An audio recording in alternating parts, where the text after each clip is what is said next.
Yes, ma'am. In the time since the gaggle, Mitch McConnell has given a speech in which he again said that his job is to deny the president a second term. He also said that if the administration wants cooperation in the next 2 years, you're going to have to move in the Republicans' direction. Is that a position that the president can work with? Well, look, again, I'll say this. I think first and foremost, the message of Tuesday's election was that the American people want both political parties to work together. There'll be time for another political campaign, but we just finished one.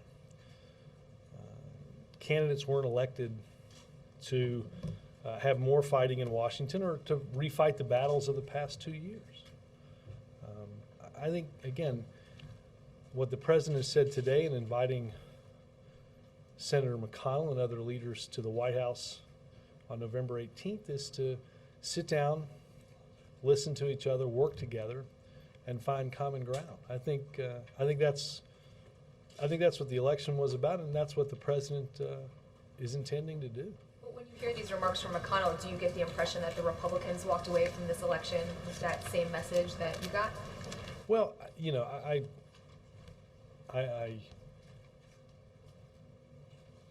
I think that if you look at candidates, a lot of candidates ran against Washington and typically didn't portray Washington in their ads as a place where people listen and work together. So I think in and of, given those dynamics and those images, what they're looking for is what those campaigns were about, working together. I think, look, the president yesterday signaled, and again today, its intention to work with Republicans on extending tax cuts. Our first priority obviously being the middle class. To work with Republicans on things like education policy, improving our schools, and to work with them on energy independence, that we're not wedded to all of our ideas. I hope that Senator McConnell comes to the White House with that in mind in a couple of weeks. And just back to tax cuts for a second, we've kind of been talking around this, and I think you mentioned it in the gaggle, but the president is open to a possible compromise in extending the upper income tax cuts for a possibility of 1 or 2 years. I don't want to do the negotiations here, but we're certainly open to listening to their position, talking about it, and working together to find a compromise that moves this issue forward. Our biggest concern is if this Congress does not act by the end of the year, taxes for middle-class families is going to go up. We can't and we shouldn't let that happen. We have the power to change that, and I think the power is sitting together and coming up with a plan that works for both sides. I think the president's confident that we can do that. Yes, sir.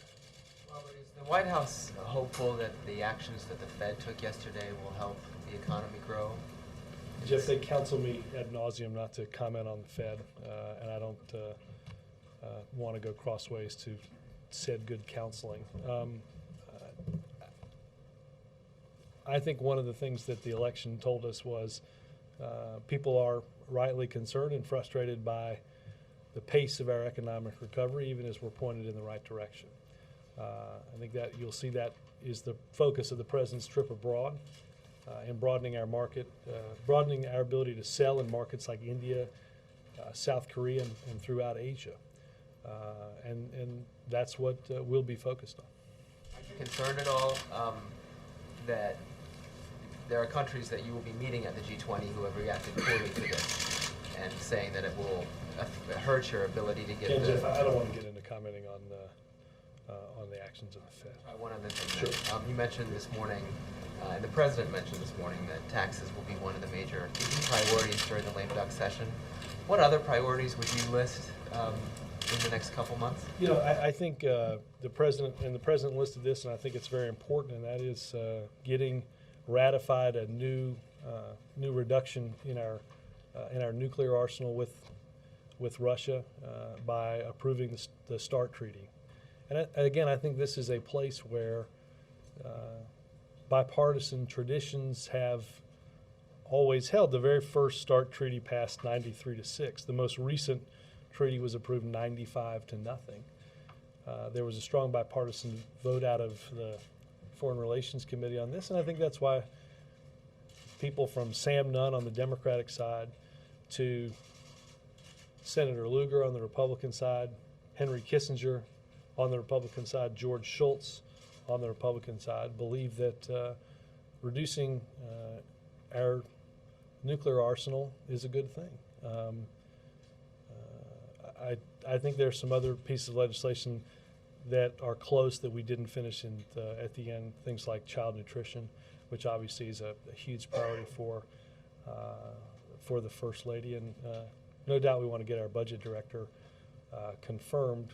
Our fiscal situation is something that this administration, the Fiscal Commission, and Congress will spend a lot of time on, and it makes sense to have a budget director in order to do that. Jill? So a quick one on START. Again, do you think that this election, the results could have any effect on the viability of the START agreement? Yeah. Could it slow it down? And also, I just wanted to follow up with that story coming out of India about the president's trip allegedly costing $200 million a day for 3,000 people. Can you set the record straight exactly? Well, we have set the record straight with you guys. I'm not going to go into how much it costs to protect the president. Costs are comparable to when President Clinton and when President Bush traveled abroad. I think the same report that you're referring to said that there were 34 warships off the coast, which I understand the Department of Defense has said, as we have, that that's simply not true. When it comes to the START treaty, I think I do not think that the election should change the bipartisan history of arms reductions. I mean, it was, after all, I think the last president to call for a world without nuclear weapons before President Obama did that in 2009 was Ronald Reagan. So this is an issue that has enjoyed support well across the political spectrum and across party lines, and I think it would be a good message to send both the American people and the world that we can work together on issues of mutual interest and concern, like reducing nuclear weapons in this world and demonstrating for the world that we're serious. The president mentioned also today that our actions at reducing our nuclear weapons, our nuclear stockpile, and Russia's nuclear stockpile is sending a powerful message around the world as we seek to hold Iran responsible for the commitments that it has made. And I think that's an important message to carry through. Jake? You have said, and the president also suggested, that the message of Tuesday's elections is that the American people want the parties to work together. Where do you get that from? Well, I think if you look at both parties in the exit poll were not held in tremendously high regard. I think Washington writ large was not held in high regard, and I think people disapproved of, according to those polls, the way Congress worked. I think if you were to look at how to fix that, it's working together. I think that's what most people took. The same exit poll indicated that a majority of the American people think that the president's policies will do long-term harm to the nation. I know the president said that if unemployment were lower, they'd have more confidence in the policies. But if you're going by that exit poll, it would seem that the message from Tuesday is they don't like what this administration is doing. And therefore, when the Republicans say they were elected to stop what the president's doing, at least based on the same exit poll you cite, they have a case to make. Well, I think if you look at, let's take the issue of health care, which I think is what Senator McConnell's speech was on. I think most of the people that cited health care as an issue for voting supported the Democratic Party. And I think almost evenly split were improving or keeping what we have versus repeal. So again, I think we're in the midst of, and we've seen independents, and quite frankly, in the last 3 election cycles, side with different political parties.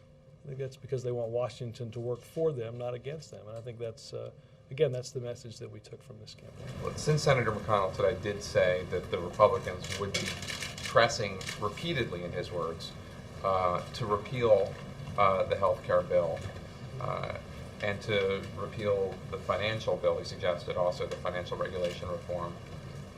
Will the president veto any efforts to do either of those? Well, I honestly don't think, Jake, it will come to that. Let's take financial reform. I just mentioned healthcare reform. There's certainly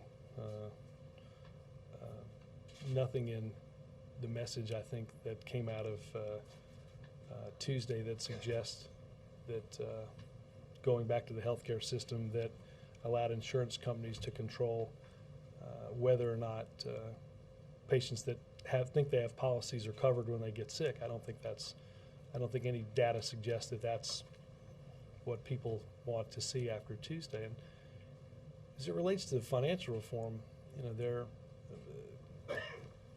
rules were put in place to change the behavior of Wall Street and to prevent what happened in September of 2008 and what led up to it from ever happening again. I think that's what I think those are common sense policies that the American people strongly believe in. I think whether it's protecting consumers, ensuring that people aren't hoodwinked into bad loans, making sure that trading things like derivatives are done in the light of day on an exchange rather than not is what people want.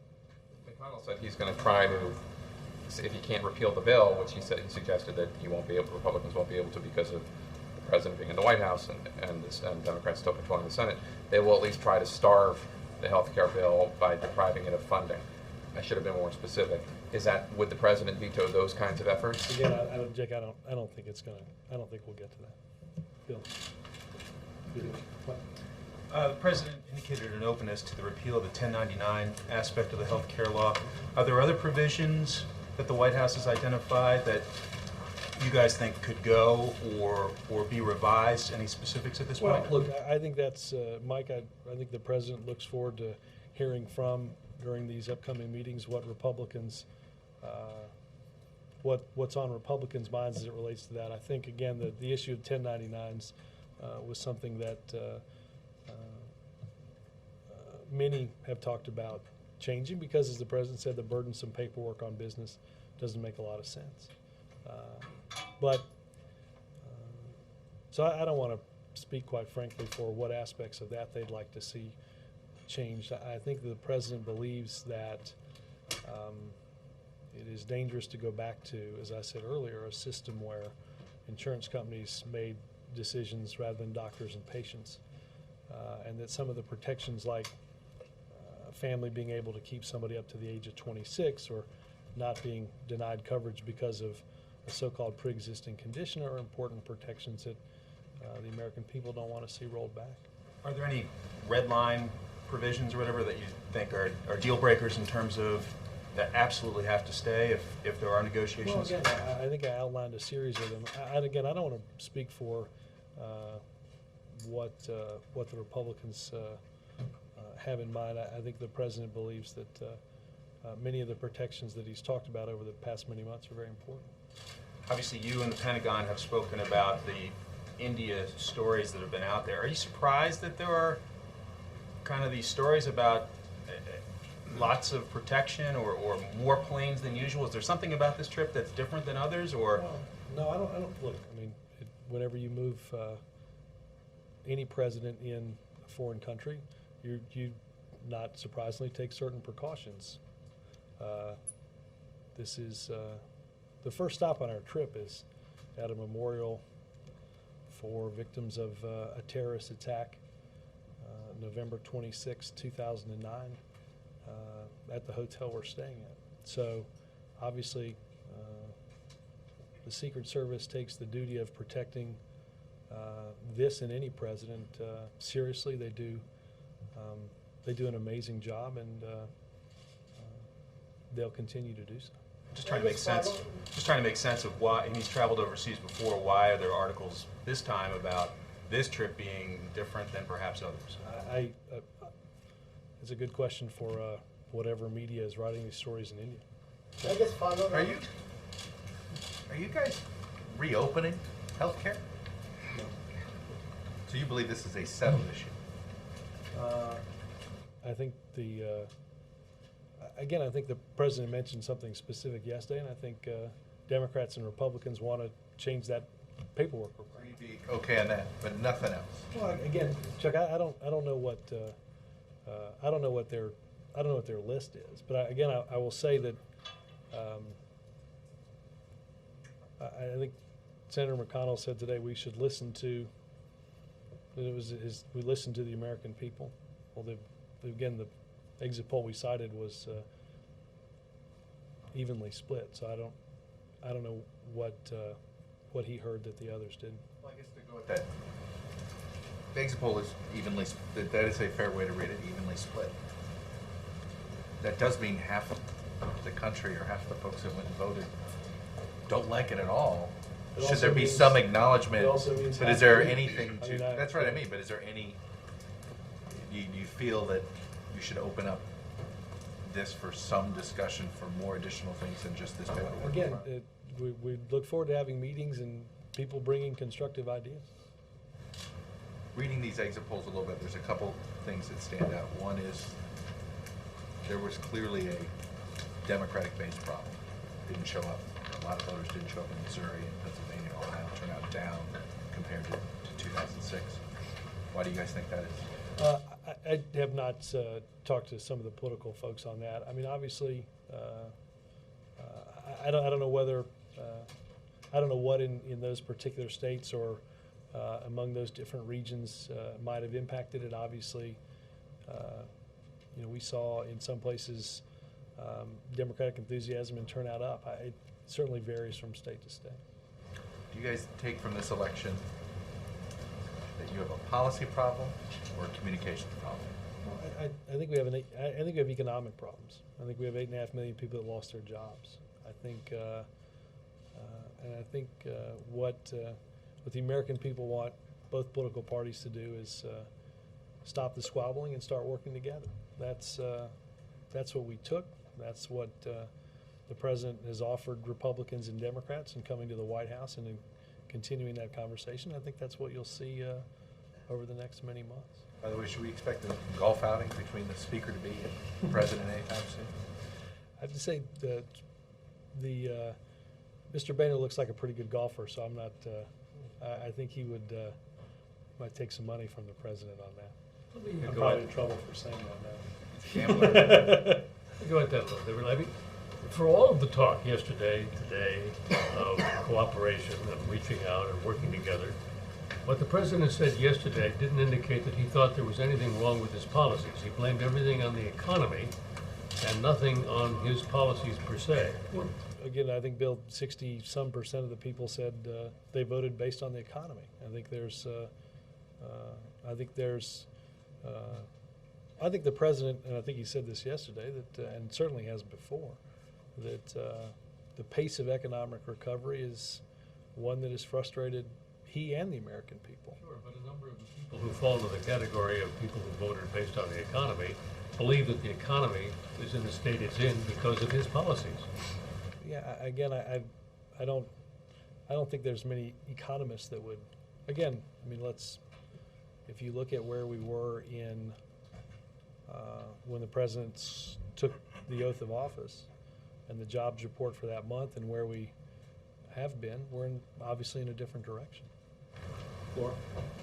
Has the president spent any time studying the history around President Clinton's history when he faced a similar situation? He was reading, what's that? Yeah, he was reading Taylor Branch. I know you mentioned it in Peter's interview, but I other than that, I don't know what lessons he's taken away from that. I don't. I can certainly talk to him and see what Gets what deeper. Robert, when the president says he wants to work on the people's business, Hold on. want to separate these two before there's a fist fight. When he says he wants to work on the people's business, which people is he talking about? The people that elected Rand Paul and Marco Rubio, or the people that re-elected Nancy Pelosi and Harry Reid? Well, what they have in common is they're Americans.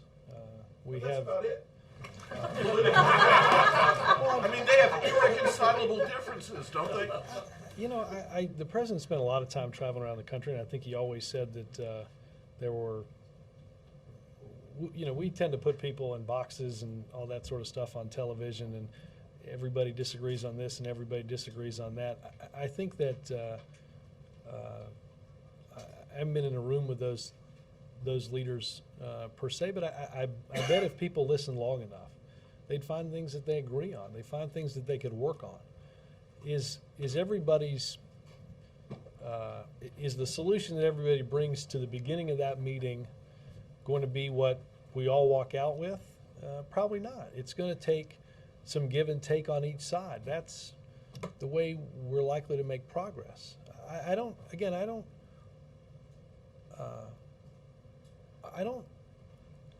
think there's anything in this country that would have you believe that the message that people took away from this campaign was gridlock, more arguing, more bickering, more partisanship, more not working together. People ran against the way this town works. And to go back to the way it's always operated would be the wrong message. On the Republican side, it seems they ran against give and take, compromise. They don't want gridlock either. They want you to surrender. Well, but wasn't that largely the message? Wasn't that what they said drove them to run for office, because somehow that happened on the other side? I think that's an incongruence that is maybe a subtlety that was that's lost during the back and forth of a political campaign. But you don't make progress, and you're certainly not going to make progress in a divided government saying my way or the highway. You're going to end up with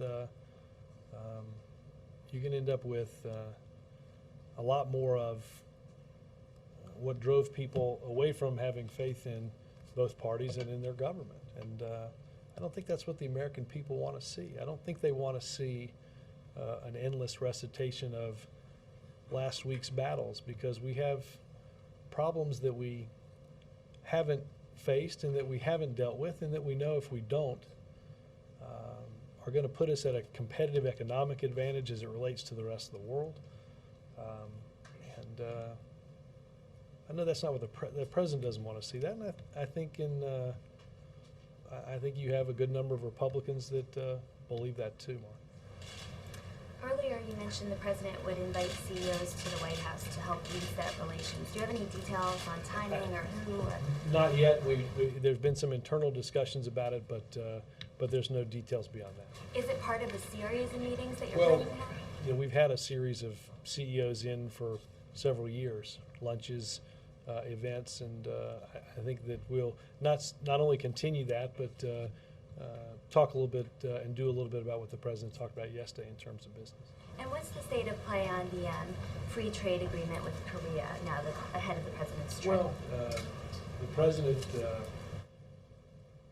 the president outlined the concerns that he had both during the campaign in 2008 and just recently with what he thinks has to be improved in an agreement that he can support and he can be a party to.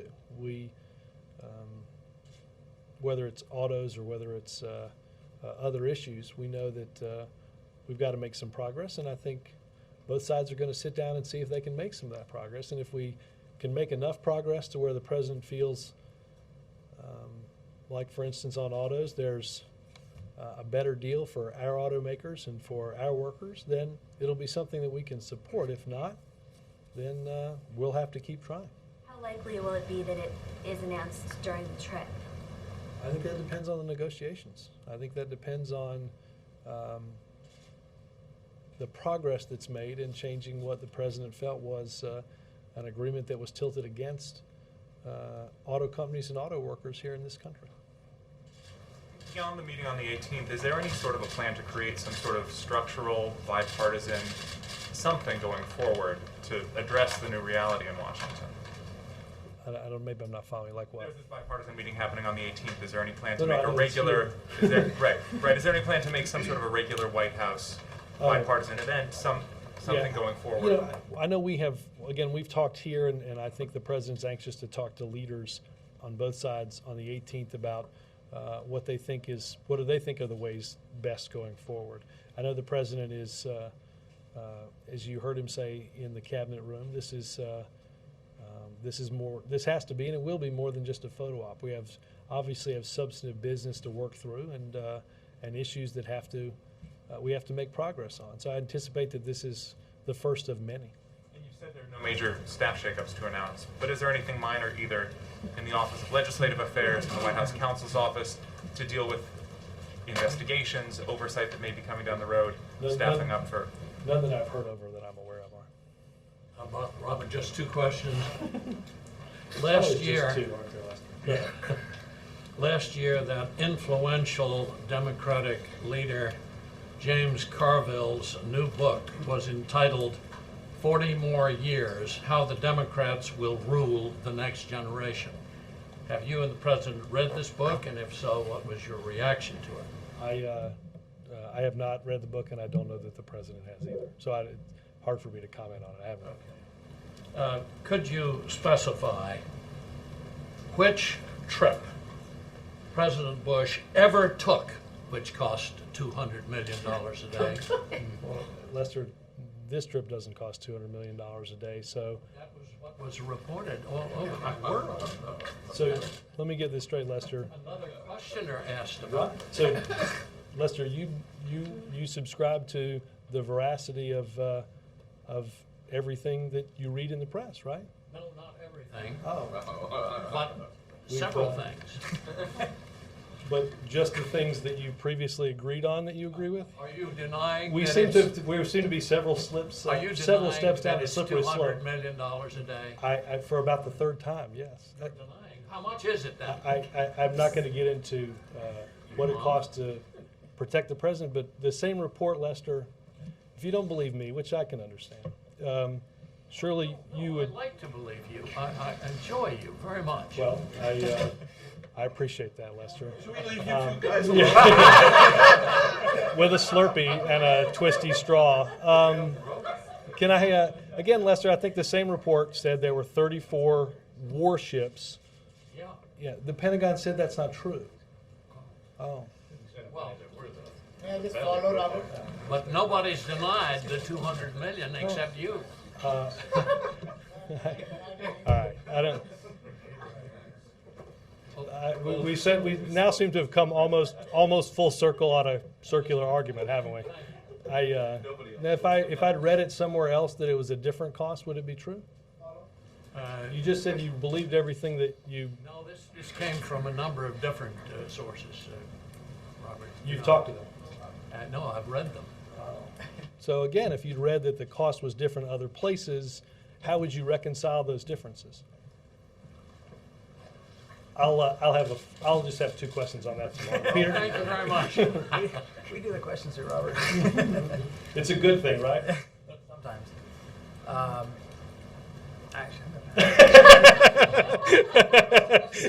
Lester had your question? Now that's news. Can I just say, in the spirit of completely bipartisan cooperation, in the spirit of, and you believe consequently everything that's in it. No, I won't say that. Boy, Lester, I think you seem to have some. I thought a minute ago. Can I see the transcript of that? I thought you said that. You have to be selective. So, the selectivity is based on what? On what seems to be accurate. What seems to be And accurate. what seems to be inaccurate. I see. And how does one determine that? By using your judgment. It's interesting. I don't know, I gotta tell you, I thought this was fairly fascinating, but. I'm sure yours are much better than mine, but I do want to come back to tax cuts because you were making a distinction this morning between temporary and permanent tax cuts. I gather the president is still adamantly opposed to permanently extending the upper income tax cuts, which the Republicans campaigned on.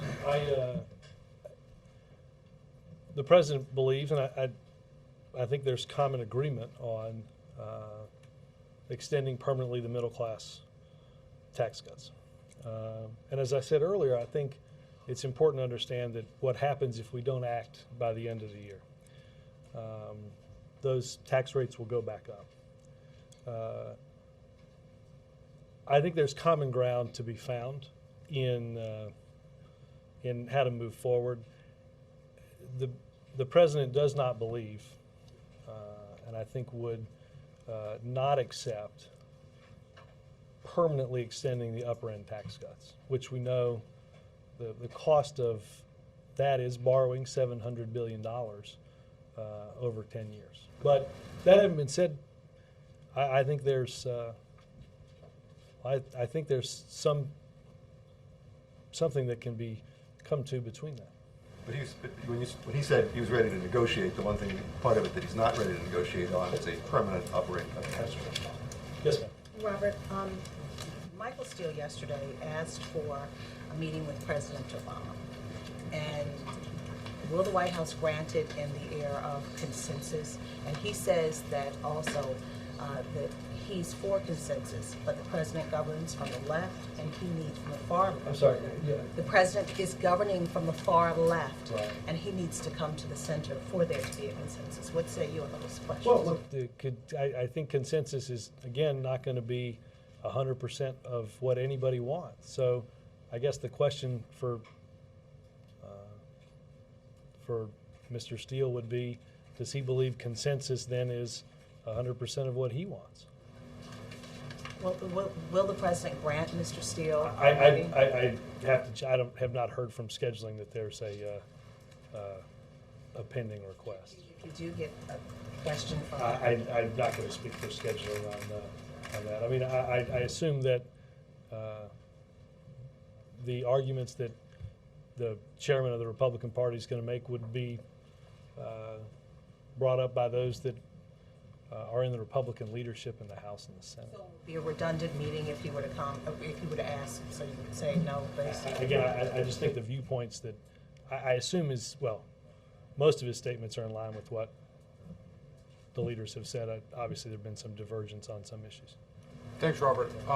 The president was criticized during the healthcare debate for investing too much time in bipartisan outreach, in effect, for waiting for the Republicans to come along, when in fact their cooperation never was forthcoming.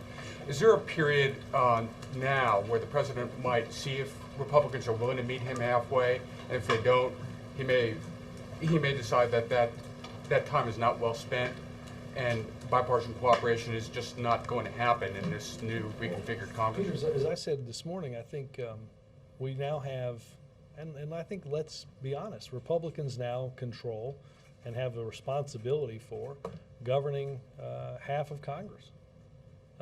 So there's certainly responsibilities that are going to go along with something like that. And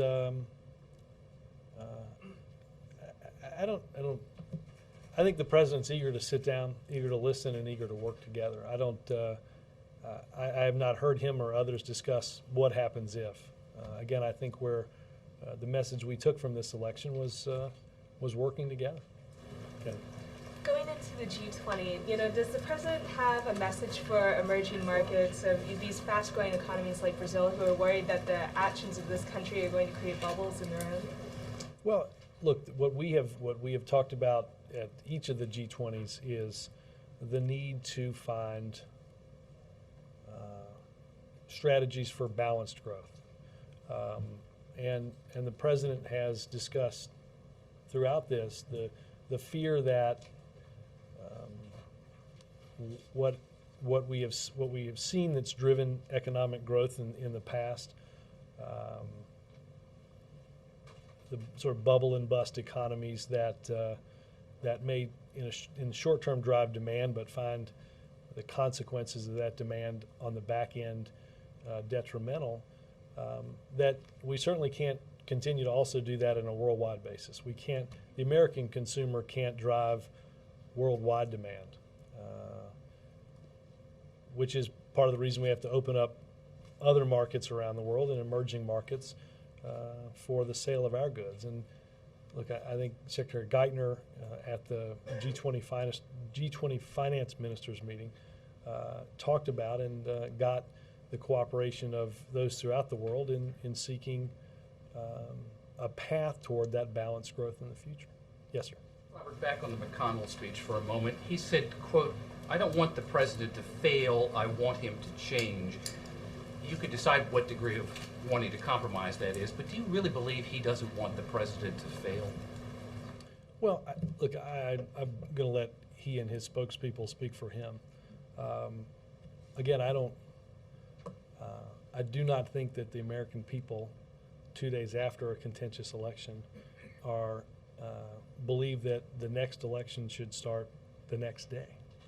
I think there's a period of time in which we'll have for that election, but that we have a period of time that we need to work together to address those problems. I hope that, I will say this. Saying he wants President Obama to be a one-term president, He said and that's the goal. I think he said that that was the single most important job he had. I think the single most important job that the American people and the president want to work on are creating jobs and strengthening our economy.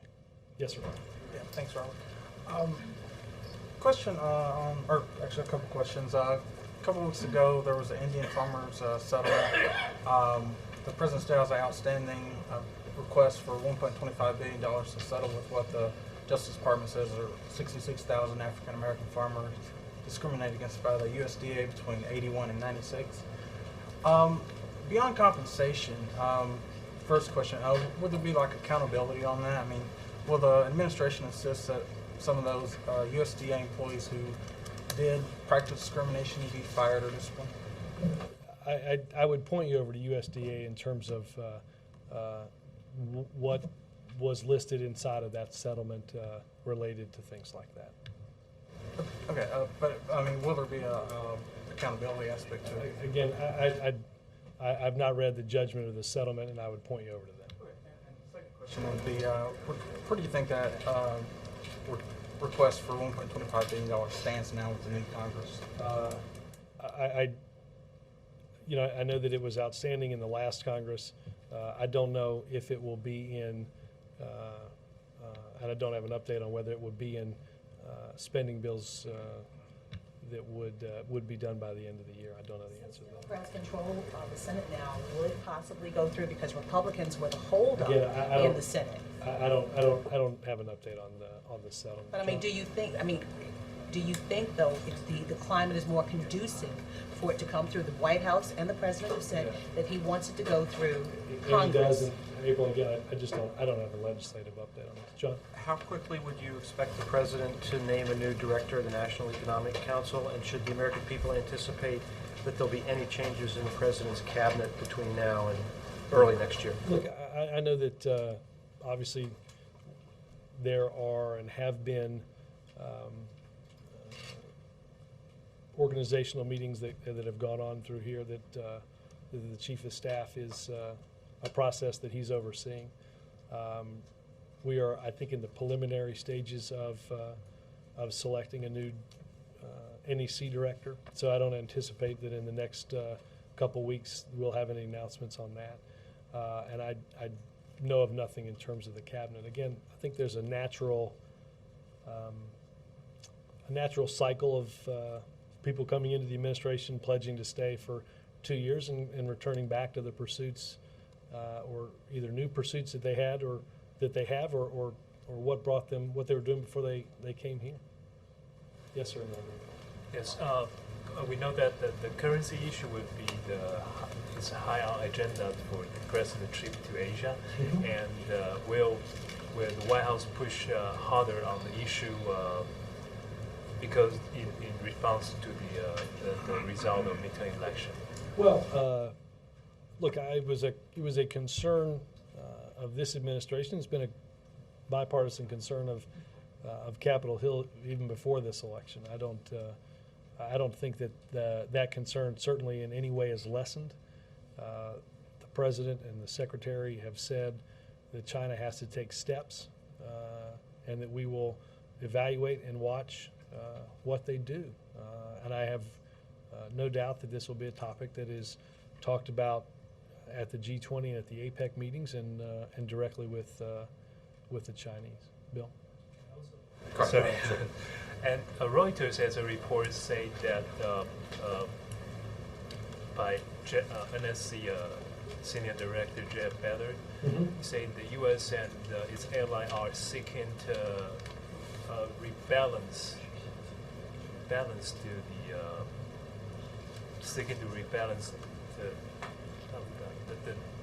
Let me check in on that. My sense is it's not in. I don't second guess Jeff on what he says, but either did you write the story? Either Mason or Bader, comma Jeff. Let me check on what the report is you're talking about. Bill? Robert, still trying to understand this possible middle ground here on healthcare reform. I hear you say the president wants to change the 1099 thing and then open to other ideas they may come up with. But yesterday again, let me be clear, Bill. I think I said that. Look, I don't think the president is going to prejudge what Republicans want to talk to him about. That's what getting together and talking about things are. I think the president obviously is a big supporter of his health care plan. okay, I didn't mean to misstate what you said, but we do hear from John Boehner and Mitch McConnell, and we heard it very clearly. Repeal. That's all they talk about. So it's kind of a non-starter, isn't it? When that's where they start. Well, I don't think that's what the American people said out of this election that they wanted to see. But where's the middle ground if they're just all for repeal? I mean, where do you? Well, again, I don't want to get ahead of what some of these meetings and discussions might be about. I think both sides would agree that this provision that is overly burdensome paperwork-wise for business makes sense to change. I think there was an effort to try to do that before the election that got held up. So, look, the president, I think, thinks that first and foremost our focus should be on the economy. I think tax cuts is certainly important on his list because of what happens at the end of the year if we don't act. Sam? I'm hoping, sort of in that same vein, but I'm hoping you can clarify what you said to Jake. You said, Jake asked you anticipate the president would veto attempts to repeal. You said you don't think it will come to that. What do you envision will stop it from coming to that?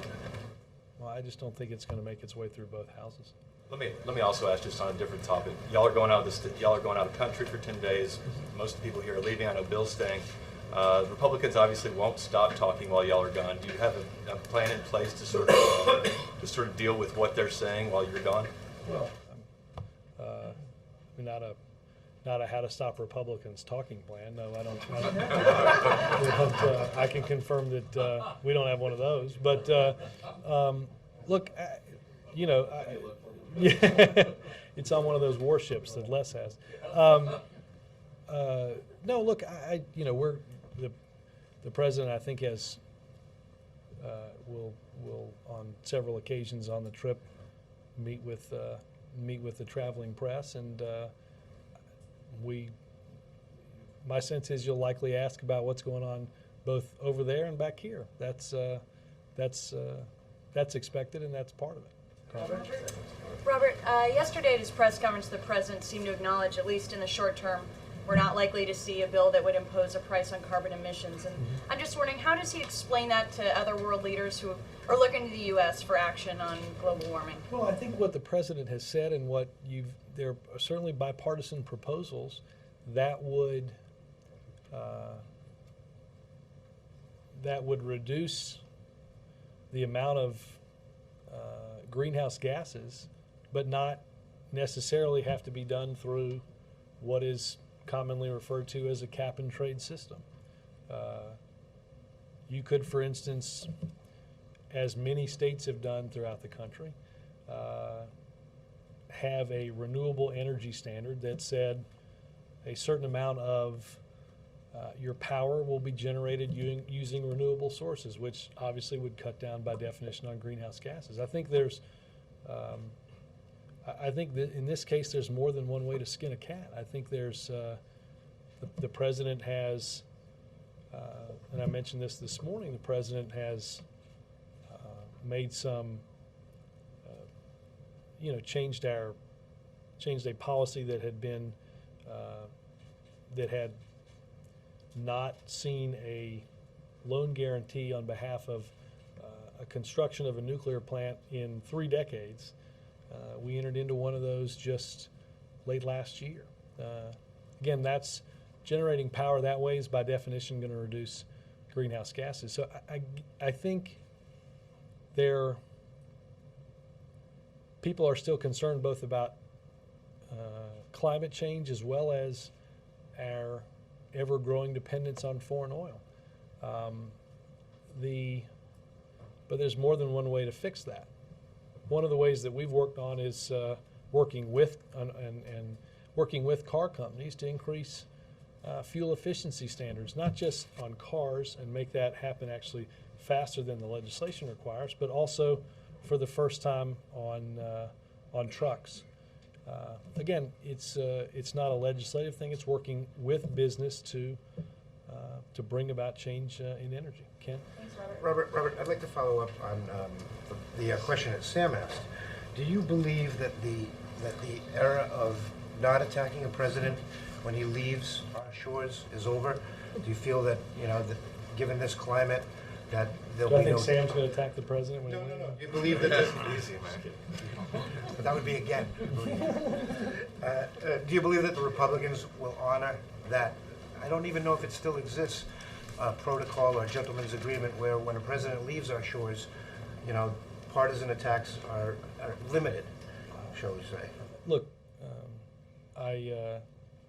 certainly that's been what in previous times has been what most in Washington followed. I think the president again goes overseas on this trip on behalf of not one political party, but on behalf of a country to improve our relationship with a very important region of the world, a fast-growing economic place where, again, at the very beginning of the trip, I think you'll see working with American businesses and CEOs to open up markets and create jobs here in this country. That's the focus of the president's trip. I'll leave what the Republicans do and say about that. I stopped guessing a long time ago. Thanks, guys.